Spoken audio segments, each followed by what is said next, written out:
అర్నిత సాయంత్రం అయింది, రుద్రాక్ష పూలు తెంపుతున్నది. బాగున్నాయా? ఇంకా అక్కడ ఉన్నాయి బంగారు, అక్కడ ఇవి ఇవి తీసుకో. వెరీ గుడ్ అర్నిత, మంచిగా తెంపుతాన్ని. ఇక్కడ ఇడ ఇటు సాయంత్రం టైం అయ్యింది, ఆరుసుత కాలేదు, కాకముందే ఇచ్చుకున్నా. ఎందుకంటే వర్షాకాలం కదా, తొందరగా ఇవి రుద్రాక్ష పూలు విప్పినాయి. కానీ ఈ రుద్రాక్ష పూలు శివునికి చాలా ప్రీతికరమైన పువ్వులు. సాయంత్రం వేళ మరి శివునికి ఇదిగో ఏది బంగారి, ఇదిగో అర్నిత కూడా ఈ పువ్వులు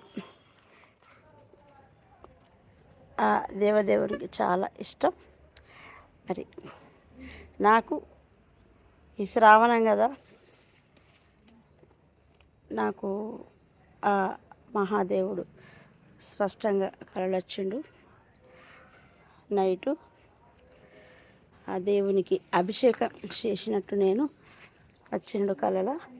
మళ్ళీ అటు తర్వాత మళ్ళీ ఈయన నేను ఇద్దరం చేస్తానమాట. మేము చెయ్యము అంటే పూజకు తప్పెక్కడిది, చెయ్యి అని వాళ్ళు ఒకళ్ళు అంటాను, వాడు కనబడతలేరు. కానీ నాకు ఈ శనివారం నైట్, ఈరోజు ఆదివారం కదా, శనివారం నైట్ నాకు ఆ పార్వతీ పరమేశ్వరులు స్పష్టంగా వచ్చింది. అభిషేకం సుత చేసిన అభిషేకం. ఈ రుద్రాక్షలు శివునికి మహా ఇష్టమైన పువ్వులు.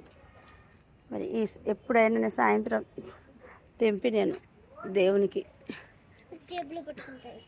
తులసికి ఈయన పెడతా. మరి తులసి చెట్టు కిందనే మరి ఆ లింగం గణపతి నాకు స్పష్టంగా కంట్లలో కనబడ్డాడు. అట్లా నేను ఇట్లా నీళ్లు పోస్తా అంటే తులసి మీద నీళ్ళు పోసుకుంటా, పువ్వులు పెడతా అంటే ఆ పువ్వు అన్నీ ఆ లింగం మీదనే పడతానట. అట్లా వచ్చింది నా కళ. మరి మీ అందరితో ఈ